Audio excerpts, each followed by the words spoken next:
Leader of Minority. Thank you very much, Mr. Speaker. Mr. Speaker, as I contribute to this bill, which is intending to create an authority to manage our public debts, I want to start by saying that if we respected our Constitution, if we respected the laws of this country, if we respected ourselves, and I say this because we haven't respected ourselves so much as a nation. We borrow money and spend it in a way that even an individual who borrows money from a bank to finance his own personal development would not spend money in the manner in which we have been spending our borrowed funds in this country. If we did all that, Mr. Speaker, there would be no need to create an authority, another authority or an agency to address the issues of public debt or look at our debts and evaluate them, because we have enough institutions, Mr. Speaker, in this country. We have a functioning treasury that has the responsibility and task to manage our economy. We have Central Bank of Kenya, Mr. Speaker, which looks at the liquidity, looks at other matters like fiscal issues of the nation.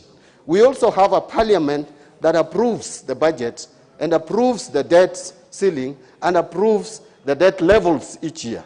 So, Mr. Speaker, we have enough institutions. We have the Auditor General. We have the Controller of Budget. We are just creating another institution on top of other institutions which have the responsibility of making sure that our economy is properly managed. But, Mr. Speaker, from experience, we have failed ourselves as a nation. And I hear people say that Parliament does not even know how much we owe. That is a lie, Mr. Speaker. That is not correct. We have the figures and statistics from Central Bank of Kenya. If we are doubting the Central Bank of Kenya's statistics and figures, then let us say we have a Central Bank of Kenya that is not competent, and we see what to do with it. But we cannot misrepresent and misreport facts on the floor of the House, Mr. Speaker, as if they are golden truth. The truth is, Mr. Speaker, as at 1st of December, 2021, the report from the Central Bank indicates that this country owes 8.2 trillion shillings. That is the figure that we have. And there is a projection, Mr. Speaker, that by June 30th of this year, we will be indebted to the level of 8.8 trillion. I think what has been causing confusion is this additional part of the definition of debt to include guaranteed debts. Mr. Speaker, guaranteed debts can be treated differently by economists and finance experts or accountants like myself. Economists feel that guaranteed debts should form part of our public debt as we plan to borrow more funds or plan to finance our budget. As finance or accounting gurus, we don't treat them as such, because these are contingent liabilities. And contingent liabilities only become liabilities when they become liabilities, Mr. Speaker. But it remains a contingent liability. So long as you can disclose it in our books, that besides our debt level of 8.2 trillion, we also have guaranteed debts to our parastatals to the tune of so much. I doubt the 3.5 trillion, because that figure, I haven't got it from authentic or authoritative quarters. But, Mr. Speaker, I also want to be on record that how has we built our borrowed funds to 8.2 trillion as at 21st of December 2021. By the time President Kibaki was leaving office, together with Raila Odinga as his Prime Minister, and John Mbadi as Assistant Minister in the office of the Prime Minister, by the time we were leaving executive, we left this country at a level of indebtedness of 1.894 trillion shillings. That is a fact, and they are in the books. By June 2018, 30th June 2018, and I'm very specific because I had some politicians like myself trying to rewrite history. You cannot rewrite history. History is there. It will remain in our records that we had borrowed up to 5.02 trillion shillings, not 4.5. Those are figures from Central Bank. These are not figures from any other quarter, campaign secretariat. These are figures from Central Bank of Kenya. It can be 4.5 from a campaign secretariat of whichever grouping, whether it is Kenya Kwisha or Kenya Kwanza, whatever you call it. But I'm giving you figures that we have and which I can vouch for. Figures that are there in the Central Bank of Kenya. Now, Mr. Speaker, again, something I want to clarify is that there is nothing wrong with two things. One, there is nothing wrong with the debt ceiling. Debt ceiling is a provision, is an indicator that we should borrow up to this much. You can even put it at 20 trillion. There's nothing wrong with that. Who says if you put it at 20 trillion, you have to borrow up to 20 trillion? This parliament every financial year approves debts for the country. That is where we should focus on. We should be asking ourselves every financial year, why are we approving 800 billion, for example? To do what? To go to which projects? That is what we should ask. But Mr. Speaker, remember this, the MP standing here, John Mbadi, from 2015, and I'm on record, you can go to Hansard. If there is one member of parliament who has consistently warned this country that we are mismanaging our debts, it is myself. And I'm repeating it. Where did the rain start beating us? The rain started beating us when we started so many projects, Mr. Speaker. And you know this we did, and I can see my friend, the former majority leader, Honorable Duale, has just walked in. Mr. Speaker, Jubilee wanted to be re-elected into office. They wanted to get public support in 2017. Therefore, they started so many projects across the country to show people that they are working. They started so many roads. They started geothermal projects. They started to give power. Remember them saying even nyumba ya nyazi uta switch on electricity. Steamer. At a steamer kila mahali. Mr. Speaker, you listen to those speeches. There were so many projects. SGR was started at inflated cost. We started projects that could not be sustained. We didn't have resources to implement them. So what did we do? We went in the borrowing spree.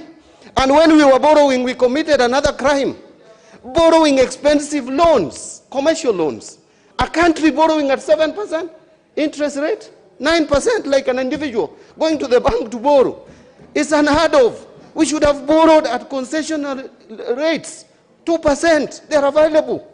But because we didn't want to be transparent, we went to borrow money. Remember, we were holding what we were calling the bus shows across the world to advertise that we are ready to take loans. So people came and gave us Eurobond, the syndicated loans. All these commercial loans is what has put this country to where it is, near financial distress that we are discussing today. Mr. Speaker, then what again happened is that when we got the money, did we know how to apply the money? Remember, Mr. Speaker, and we were on this. We investigated the Eurobond money. Do you know what we were told? A huge chunk of that money was given to NYS. To do what? To clean streets in Kibra, to portray the former MP for Langata, Raila Odinga, as having not done much for Kibera and left Kibera dirty. Now the new Jubilee regime was cleaning Kibera to demonstrate, to show that they are working. They were cleaning Mathare. They went to Kisumu Kondele to clean. Well, we need clean streets. But who goes to the bank to borrow money to clean its compound? Tell me, even one individual here who would go to DTB, Kenya Commercial Bank or Cooperative Bank to borrow money to give people to slash and cut grass in their homes. You cannot do that. You must apply borrowed money to productive sector of the economy. We did not. So two things we did. We applied this money in wrong sectors. We applied this money to exaggerated projects implemented at exaggerated costs, inflated costs. So it cannot pay back, Mr. Speaker. That is why the country is in distress, because we applied money which was not giving us returns to be able to pay those loans and at very high interest rates. Mr. Speaker, Right now, even I hear people saying, let us not borrow anymore. You are cheating yourself. You are cheating yourself. Any government which comes into power today must borrow. For two reasons. Number one, COVID pandemic has hit the whole world. The whole world is borrowing, including America. What of Kenya? You cannot cheat yourself and cheat the public that you are not going to borrow. Where will you get money? Right now, the development budget is only 370 billion shillings.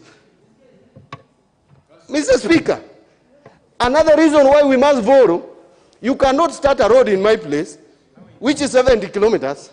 Only 20 kilometers has been done, and you are telling me you can now not borrow money to complete it. Then why did you start that road? How will you pay back the money you have borrowed to do the 20 kilometers? We must borrow as a country. We must raise the debt ceiling as a country. Let us not cheat ourselves. And we must borrow more money. All these things you are saying out there in the politics, it's pure politics. You are wasting Kenyans' time. Kenya must borrow. The only thing we must ask ourselves, where are we borrowing, at what rate, and to do what? Those are the three questions we need to ask. We have made mistakes before. Don't make it again. Borrow money from where it should be borrowed, at concessionary rates, and borrow reasonably, and apply it prudently. Those are the things we need to ask. But cheating Kenyans out there, and you are an economist, and you stand before cameras to tell Kenyans you will not borrow. Who are these fools you are cheating? You cannot cheat Kenyans. Kenyans must borrow. The only thing is to ask how much, and for what, and at what rate. And you will agree with me, I'm not going to be in Parliament from August of this year, but those MPs who will be here will bear me witness that what I said today, and it should remain on record, Kenya is going to borrow. Whether we bring an angel to become the president of this country, that president must borrow. We only need a responsible leader who will borrow prudently and apply the funds prudently, and will stop theft in this country. That is where we are dying. Theft is killing us. A lot of money we borrow is stolen. And the stealing has permeated all facets of the economy and all sectors and arms of government. Executive people are stealing, and the theft is not stopping. We thought it would stop. It is not stopping. You still hear of KEMSA scandals, billionaires, and you wonder why these people can't be arrested. These thieves must be arrested. That today thieves, and yesterday thieves, and even tomorrow thieves must be arrested. DCI, please, and EACC, do your work. Arrest people who are stealing public funds. These are the people who are putting us into problems. Anybody stealing, please, let them be arrested. I think that is what is going, and we need a leader who is committed to fighting corruption. You cannot campaign throughout for 5 years and you cannot even mention corruption in your speech. And then you expect leaders, and we know that our biggest problem as a nation has been caused by corruption. Then you want to convince me to vote for you? I am scared. I am afraid. I don't want such a president. Please, God, forgive me. Save Kenya. Not to have a president who does not care about corruption. We need a president who will say corruption is bad and we must stop it. Mr. Speaker, with those many remarks, I would have said so much. But I want to stop there because I know my colleagues would also want to talk, including those who have caused this problem. Thank you, Mr. Speaker. The Honorable Mbadi, today you have spoken to my heart. We need to say these things, and that we must manage our debt. We must manage our debt in an orderly way, and no, you are not going to add. One day you've just walked in, just relax. You cannot add to what the Honorable Mbadi has said. The Honorable Mbadi has spoken. And I think we need to manage our debt well in this country. And that is the message that I have got that he has spoken to me.